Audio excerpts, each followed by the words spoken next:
Okay, we are kicking off a little series on blood sugar balance. If you have followed me for any length of time, you know that I'm a huge fan of starting with blood sugar balance when it comes to supporting your hormones, improving your energy, reducing cravings. It really is kind of the secret sauce and a huge missing piece with a lot of the diets and trends and hacks and all of the nutrition things that are out there. So, we're going to kick off by just talking about why blood sugar balance is so important because it's not just something that is relevant if you are diabetic or pre diabetic or have diabetes in your family.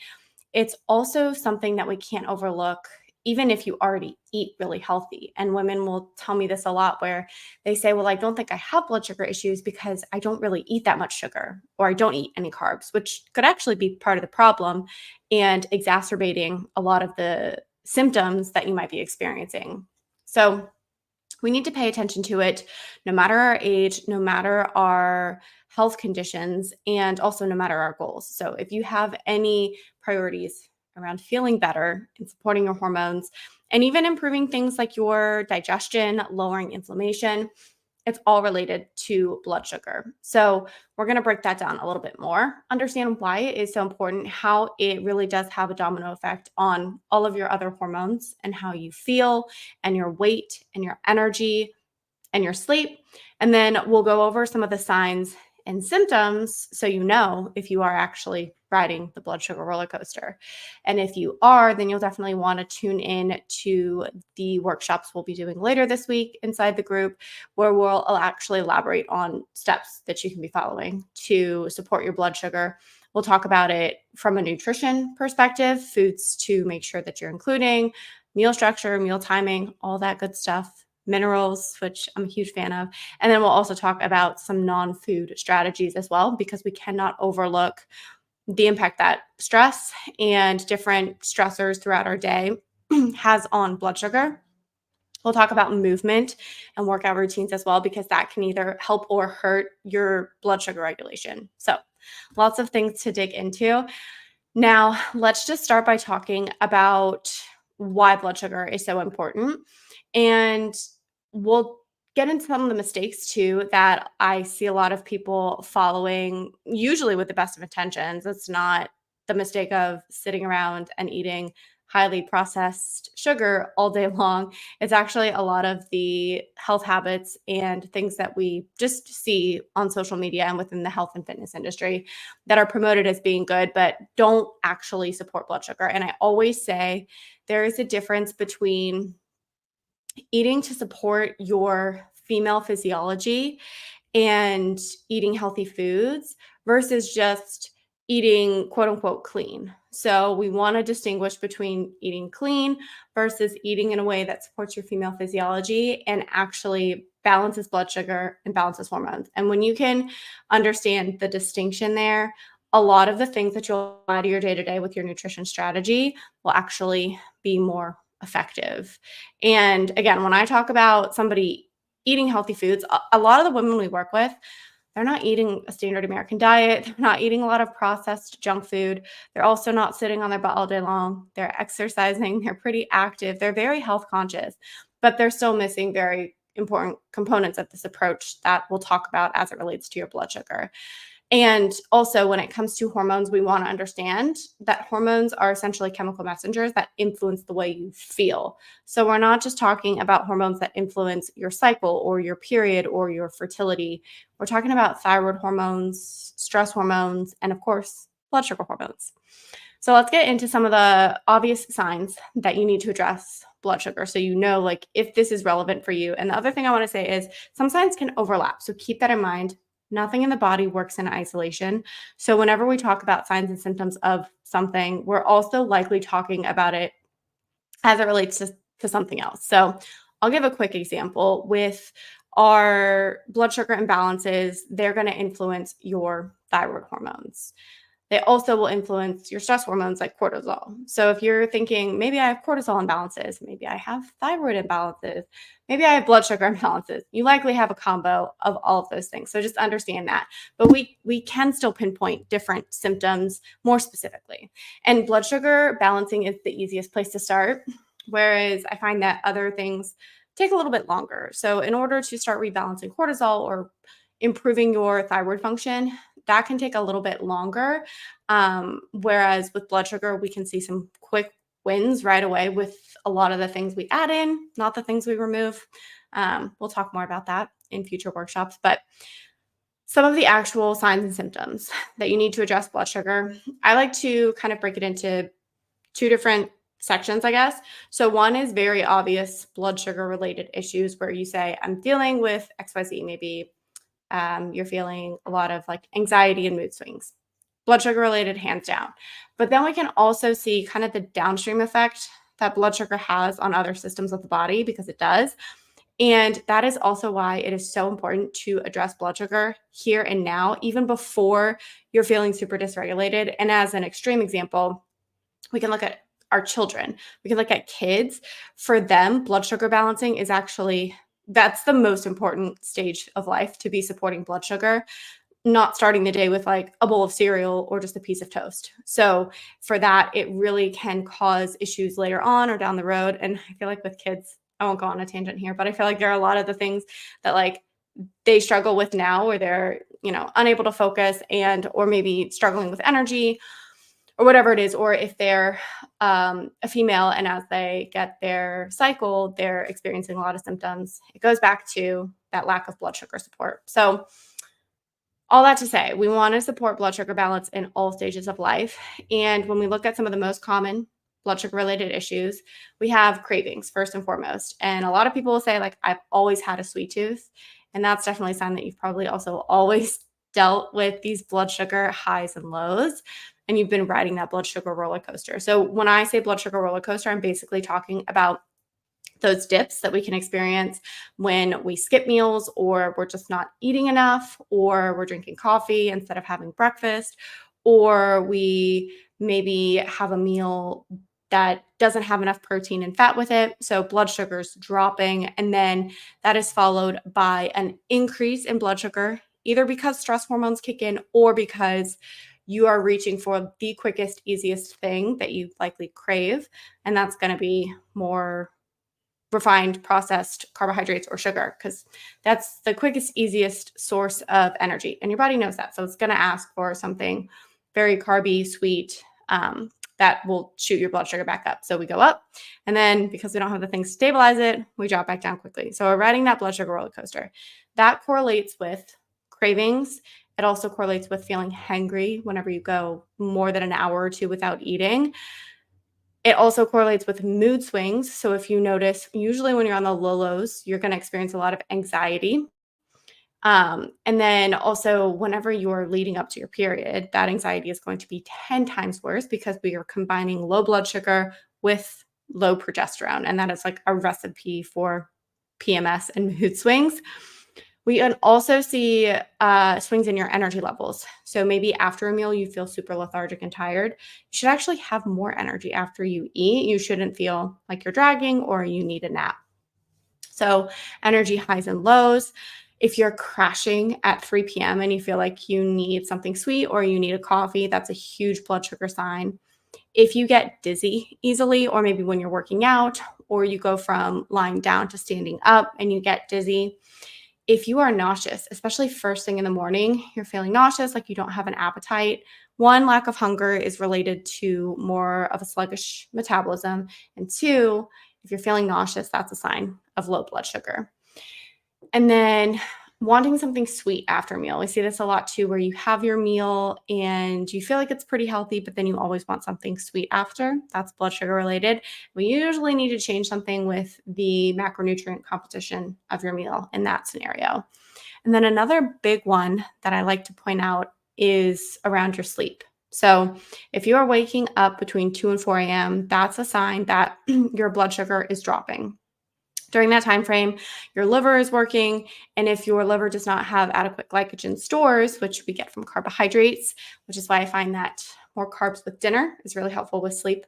But if you are experiencing that blood sugar drop at 2 a.m., then your stress hormone cortisol is going to kick in.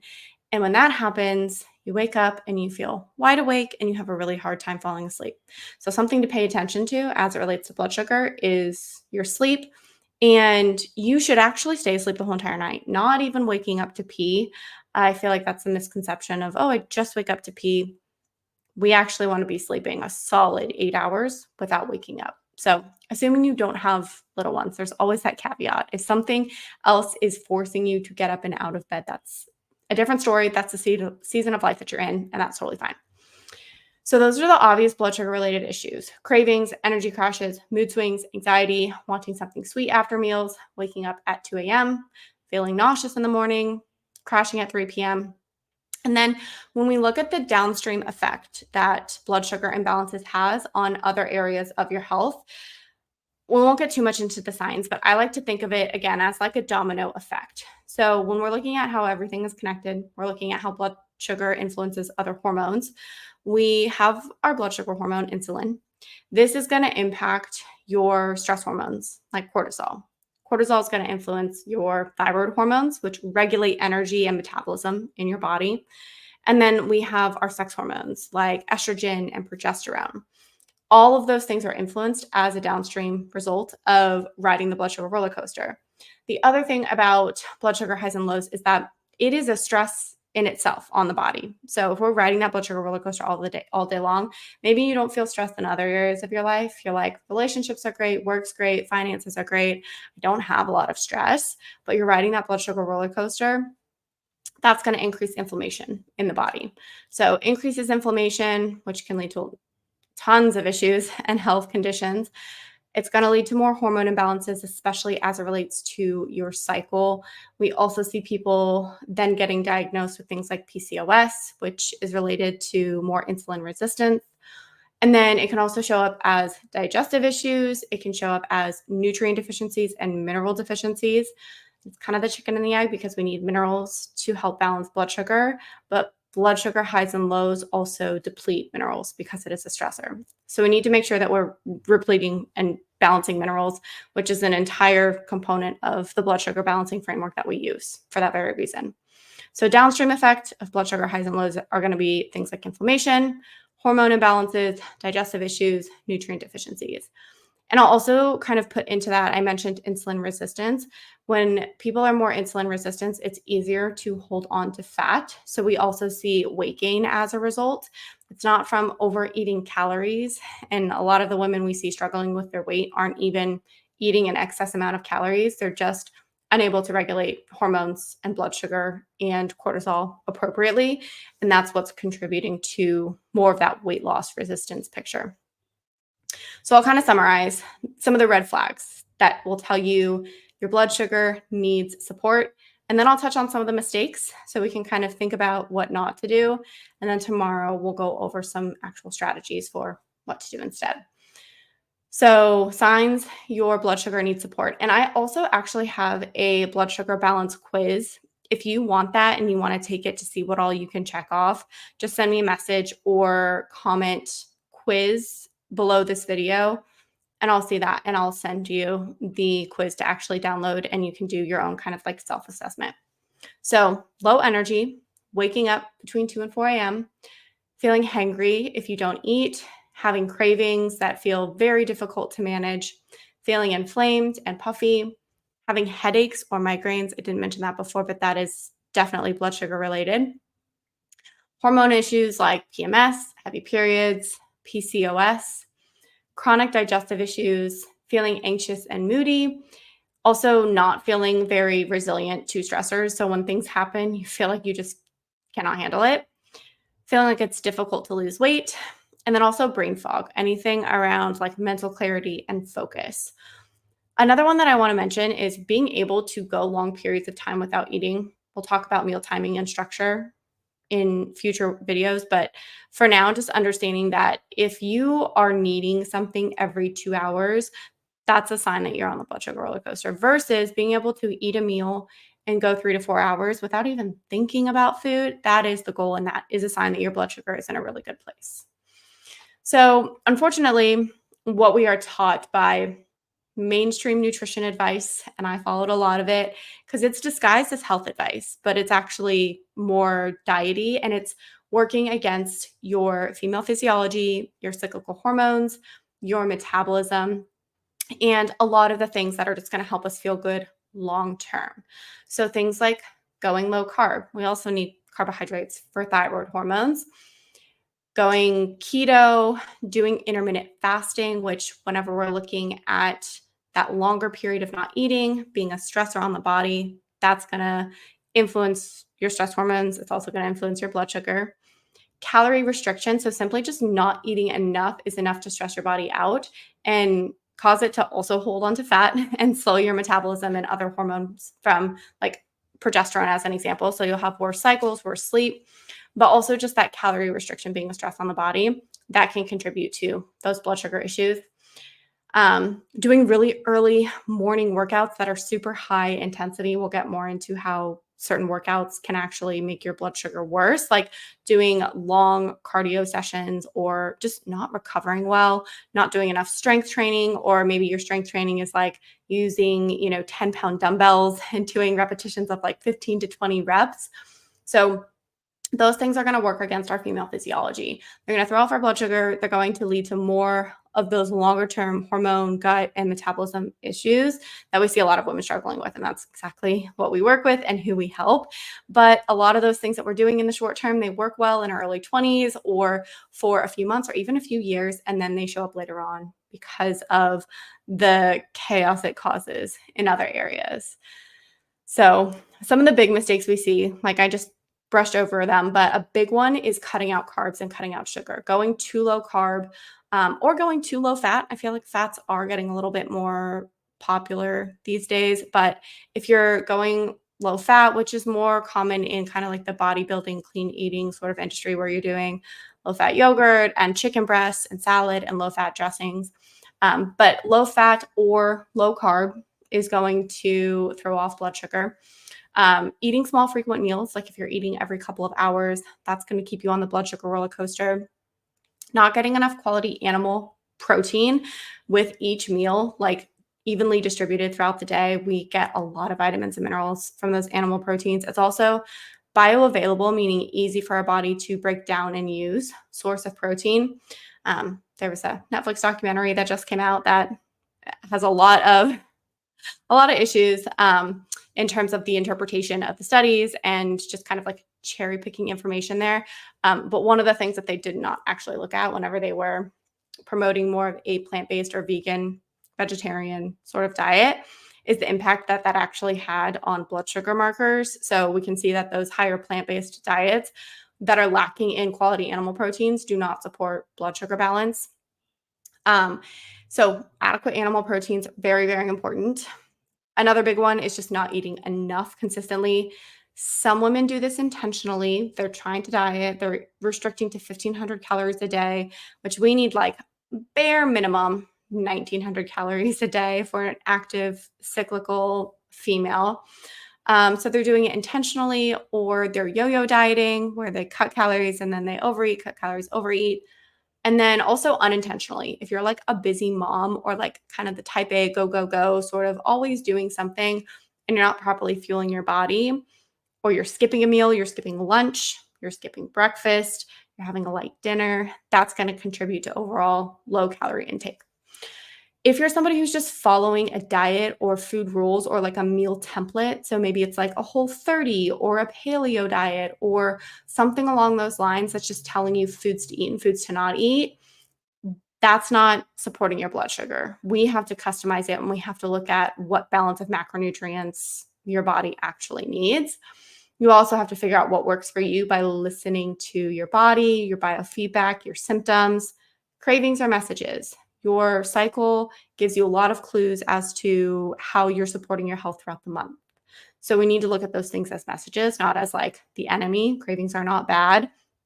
They're just telling us that our body needs something. Just trying to cut out foods also completely misses the mark. on supporting blood sugar. So if you're cutting out foods, or I mean, maybe it's for hormone health, maybe you're cutting out dairy for your hormones or for your skin, or you're cutting out coffee, or you're cutting out carbohydrates, but you're not focusing on what to add in. It's really more of what we're going to add in that's going to help to lower stress in the body and support blood sugar. And then another big mistake around exercising and workouts, I mentioned this before, but doing a ton of cardio, I see it a lot where people are training for 5Ks or marathons or half marathons, whatever it is.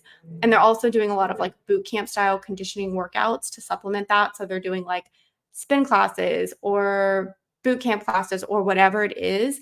And they're not focusing on structured progressive overload with strength training, which we need for our metabolism. We need that muscle for also helping with insulin sensitivity and blood sugar. So if you're doing a lot of that high stress sort of workout, and also if you're doing those and then not moving throughout the day versus like going for short walks throughout the day, that's going to be more beneficial for blood sugar. So lots of mistakes that we can make around the workout scene without even really realizing it. So those are just a few of the common mistakes that I see, the ones that we want to avoid. I also just like to emphasize too, especially with like a lot of the trendy things that are out there, that wearing a continued glucose monitor, or again, cutting out carbohydrates, or intermittent fasting, or maybe you've heard about doing like an apple cider vinegar shot before your meals. Those miss the mark on the foundational things we need to focus on for supporting blood sugar. So we will get into that in upcoming workshops this week. The theme in this group is going to be blood sugar, cravings, energy, hormones, all this week. So that's what we're diving into. So if you have any questions, feel free to drop them in the comments and I'll be sure to cover them in future lives. But I just kind of want to leave you with this, understanding that there is a difference between just eating healthy and eating clean versus eating in a way that's going to support your blood sugar. And it is the foundation for any and all goals that we have around feeling good and supporting our health, whether it's body composition, energy, sleep, periods, fertility. We need to have blood sugar as that foundation. So if you have any questions, let me know, and keep an eye out for lives coming up this week around our actual method and our approach that we use for supporting blood sugar balance. I also want to mention that we have a brand new program coming up. It's called the Fuel Your Body Blueprint. And one of the core pillars in there is balancing blood sugar, because again, it really moves the needle in so many areas. So I'm going to put the link for that waitlist below, and there are details about the program on that waitlist. But the reason I created this is for women who maybe aren't quite ready for getting one-on-one support and they don't need as much in-depth testing and hand-holding and accountability. They just want to learn how to properly fuel their body. They want to learn how to nourish it, and they want to understand those key components that are going to help them to support their hormones and feel their best. So that's what that program will actually break down for you. And it's formatted in a way that is kind of like bingeable, where you can go through it as fast or as slowly as you want to, but you'll learn and you'll implement and you'll be able to practice and actually start seeing results just from those things and those strategies that you learn within that program. They're probably different than what you have tried in the past if you have tried things, which a lot of the women we work with certainly have. So you're not alone there. But I will put the link below for that so that you can get on the wait list. All right. I hope this is helpful for you, and I will talk to you later.